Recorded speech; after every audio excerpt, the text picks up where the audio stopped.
Le manoir semblait vivant en apparence. Des meubles polis, des tableaux bien alignés, des couloirs qui respiraient l'ordre, mais il était vidé de chaleur.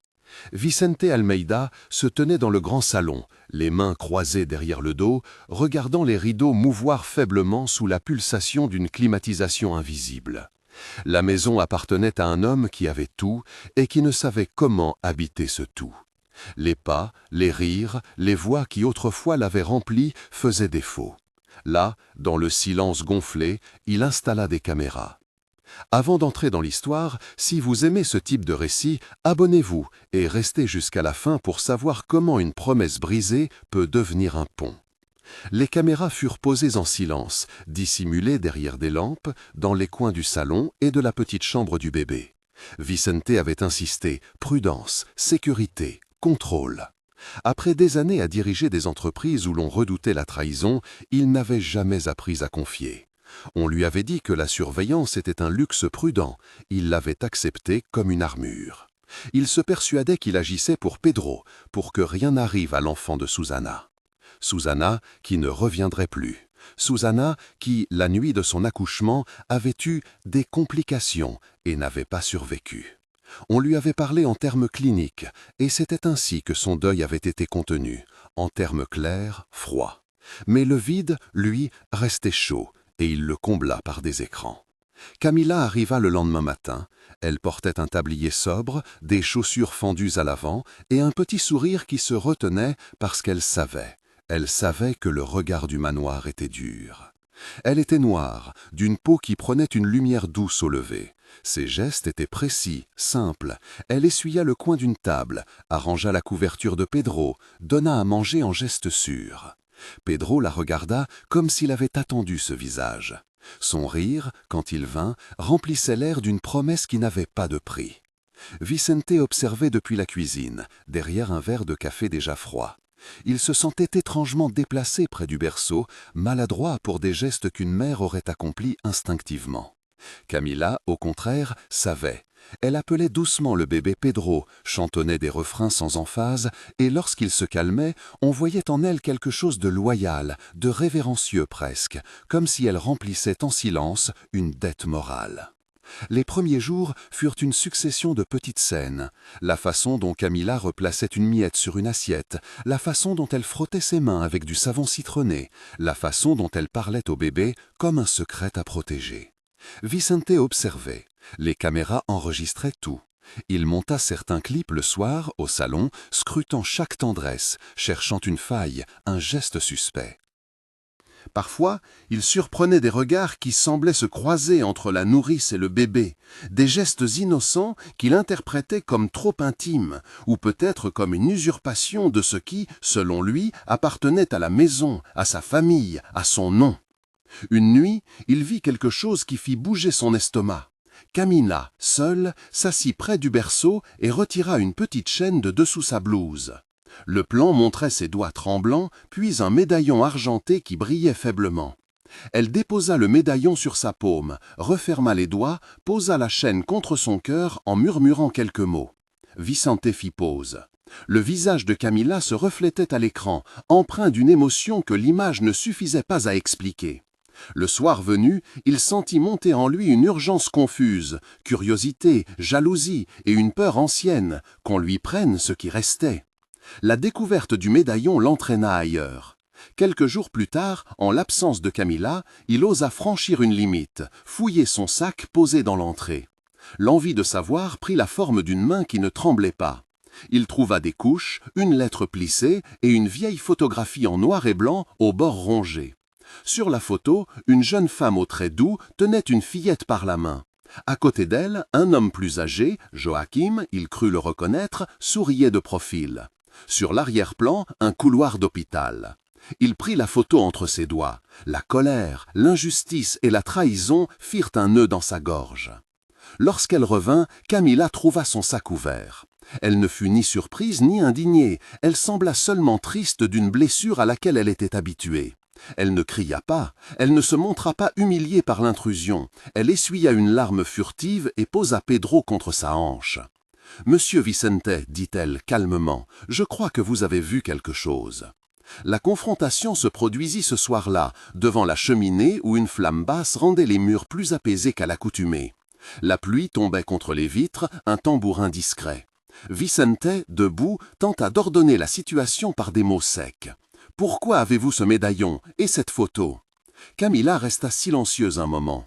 Sa voix, quand elle parla, était simple. « C'est la preuve que je n'ai rien à cacher, c'est un héritage. » Elle posa Pedro sur le tapis, s'accroupit pour l'attraper et continuait. « Ma mère, Teresa, a travaillé à l'hôpital municipal. Là-bas, elle a été auprès de Susana, la mère de Pedro, quand tout s'est mal passé. Ma mère lui a tenu la main. Mon père était loin, nous n'avions rien. Joachim s'est approché, il a dit des choses que je n'avais pas toutes comprises à l'époque. Mais avant de partir, il a remis à ma mère ce médaillon. Il a dit « Si jamais elle a besoin, vous me le rendrez. » Ma mère l'a gardé, elle l'a passé à moi. Elle regarda Vicente d'un air qui ne cherchait ni pitié ni apitoiement, seulement vérité. Je n'ai jamais pensé que l'homme qui m'avait donné ce médaillon serait un jour le même dont la maison m'emploierait. Vicente sentit la phrase le frapper. Joachim, le nom tournait dans sa bouche comme une pierre. Le père de Vicente, l'homme dont le jugement pesait toujours sur lui, même absent. Des images de son adolescence, conversations lourdes, promesses murmurées, remontèrent. Et, comme si les pièces d'un puzzle se rejoignaient lentement, il se rappela un coin de mémoire. Son père, la voix basse, remettant quelque chose à une infirmière, des paroles confuses sur « aider » et « tenir une promesse ». Il se rappela moins les gestes que l'effet qui avait suivi, un sentiment d'obligation qui l'avait habitué jeune à faire des choses pour réparer un monde trop large. La colère rugit encore. Et pourquoi ne pas m'avoir dit cela? Pourquoi garder un secret? Camilla posa Pedro contre sa poitrine et répondit sans élever la voix. Parce que ma mère croyait que les promesses se tiennent sans qu'on les annonce. Parce que j'ai cru pouvoir travailler, payer le loyer, garantir la sécurité de mon fils sans déranger. Parce que j'ai eu peur qu'on me regarde autrement si on savait que j'espérais quelque chose du père d'un riche. J'ai peur encore, mais je ne suis pas venu pour voler, je suis venu pour survivre et pour tenir mon enfant. Il y eut du silence, un silence qui n'était pas le même que le silence du manoir. Il était rempli de respiration, d'un petit corps qui dormait maintenant sous la couverture. Vicente s'assit finalement, comme si le poids du monde avait brusquement trouvé un point d'appui. Il n'avait pas imaginé que sa méfiance prendrait la forme d'une main qui fouillait un sac, ni qu'il ressentirait de la honte en face d'une femme qui n'avait rien demandé d'autre qu'un salaire juste pour nourrir son enfant. Le mot « promesse » hanta ses pensées. Joachim avait promis, mais à qui? Et pourquoi le secret? La curiosité devint une nécessité. Il monta au bureau, ouvrit la vieille armoire où se trouvaient les lettres de son père. Parfois, les gens gardent des choses pour les relire en fin de vie, d'autres pour se souvenir de dettes. Au fond d'une enveloppe, il trouva une missive aux abords jaunis, l'écriture de Joachim, ferme et droite, adressée à Teresa. Il lut « Teresa, pour ce que vous avez été à Susanna, pour avoir tenu sa main quand j'étais absent, pour avoir accueilli ce petit enfant avec dignité, gardez ce médaillon comme signe que j'entends veiller sur lui. Si jamais la vie vous est dure, venez en mon nom. Si jamais le besoin est grand, venez et dites que Joachim vous a parlé. Je ne veux pas de reconnaissance, je veux seulement assurer que ce petit ne manque pas. À Isaac, Joachim. » Les mots tombèrent dans l'air comme des pierres qui, à leur retentissement, fissurent la glace. Vicente sentit un mélange d'admiration étrange et de culpabilité qui le traversa. Comment n'avait-il jamais su? Comment avait-il permis que sa propre méfiance transforme une dette de son père en suspicion contre une femme qui portait le témoignage de cette bonté sur sa poitrine? Il revint dans le salon comme un homme qui, brusquement, cherchait l'équilibre. Camilla l'attendait, les yeux épuisés, les traits rendus doux par la lumière de la lampe. Il posa la lettre sur la table entre eux. « C'est vrai ?» demanda-t-il, sans fierté. Elle hocha la tête. « Ma mère l'a toujours dit. Elle ne voulait pas demander, seulement tenir ce qui avait été donné. Elle a gardé le médaillon comme si c'était une parole. » La confrontation virtuelle que Vicentaine avait alimentée depuis des semaines se mua en conversation vraie. Les deux parlent longtemps, à voix basse, échangeant les pièces d'une mémoire en fracas. Camilla raconta les détails de la nuit de Susanna. Comment Teresa l'avait trouvée pâle, comment le silence de l'hôpital avait pesé comme une pluie, comment après la mort on avait rendu l'enfant à la vie et donné des noms. Elle parlait sans rancœur, comme quelqu'un qui coupe des branches mortes pour remonter le tronc. Vicentaine, quand il parla, essaya d'expliquer sa peur. « Je ne voulais pas que vous preniez sa place. Je ne savais pas comment aimer autrement que par contrôle. » « Je ne veux pas la place de votre femme, répondit-elle, innocente et ferme. Je veux seulement la place qui permet à mon fils de grandir sans peur. » Les caméras, jusqu'ici témoins muets de leur tension, avaient tout enregistré. Vicentaine prit une décision qu'il n'avait pas pressentie la veille. Il appela la société qui avait installé les dispositifs. Le lendemain, un technicien vint retirer l'une après l'autre les petites boîtes noires. Vicentaine se tenait là, regardant les coins se vider de regards. Le retrait fut presque cérémonial. Il sentit, pour la première fois depuis longtemps, une minute d'espace creuse, où la maison sans yeux pouvait enfin respirer. La réparation matérielle suivit la symbolique. Il offrit à Camilla la signature d'un contrat stable, des heures garanties, des congés payés.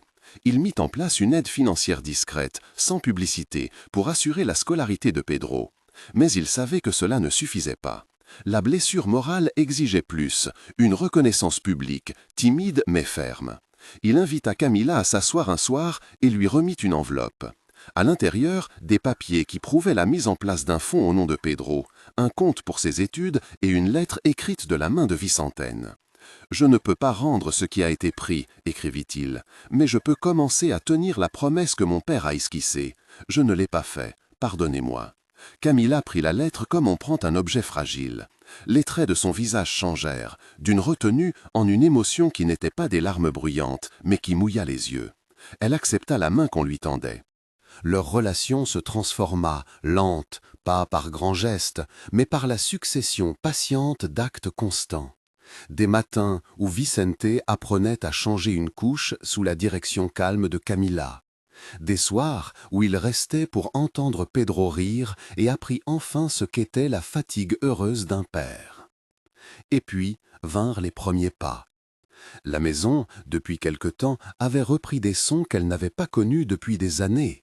Des petits pieds frappant un parquet, des exclamations de surprise, des éclats de rire qui ricanaient dans les couloirs. Pedro, un matin d'été, se tint debout contre une commode et fit un pas, puis un autre.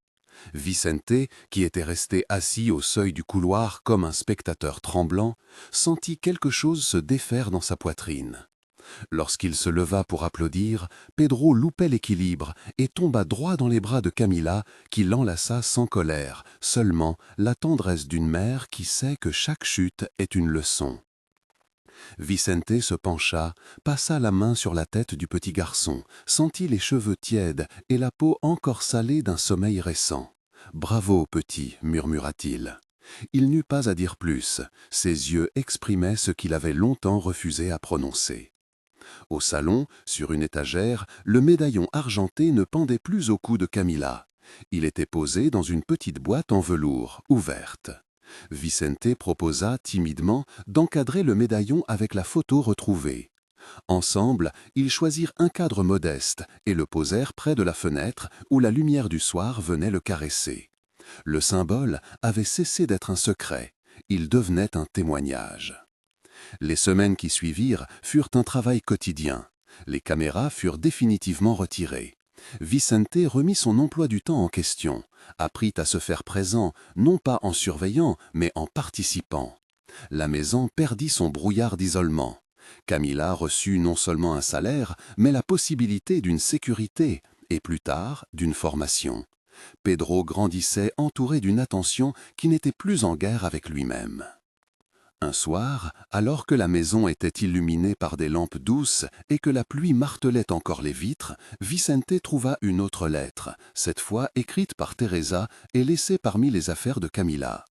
Teresa y racontait comment elle avait serré les mains d'une jeune femme qui mourait et comment elle avait confié l'enfant à Dieu, à la vie, à quiconque pourrait l'aimer. Elle disait aussi, avec une humilité calme, qu'elle n'avait jamais cherché autre chose qu'une promesse tenue. Si on pouvait juste garder la parole, écrivait-elle, le monde serait un peu plus léger, écrivait-elle. Vicente lut ces lignes avec une gorge serrée. Il comprit que la promesse de son père avait été plus qu'un geste social, elle avait été, pour Teresa et pour sa fille, un fil de survie. Il reconnaît qu'il avait été ébloui par le métal et par le pouvoir, et qu'il avait oublié que la dignité humaine ne se mesure pas à la couleur de la peau, au tablier ou au bruit des pas dans un couloir vide. La maison, désormais vivante, offrit une scène d'apaisement. Le médaillon fut encadré et placé dans le hall d'entrée, non pour exhiber, mais pour rappeler. La photographie jaunie prit place à côté, comme on conserve un trésor modeste. Les invités qui venaient remarquaient le petit cadre, murmuraient peut-être, puis changeaient de sujet. Ceux qui n'entendaient pas l'histoire trouvaient simplement un visage humain dans la maison d'un homme riche. Ce que Vicente avait cru être une preuve de trahison s'était transformé en leçon.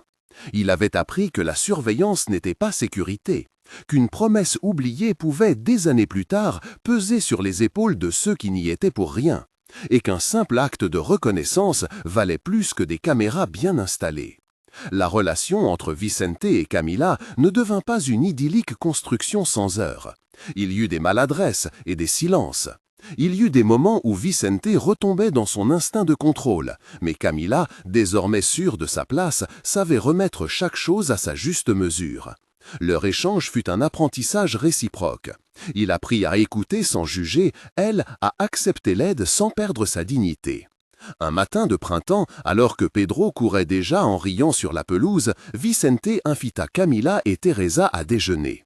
Teresa, qui avait vieilli dans sa dignité, vint avec un gâteau modeste. On servit du café.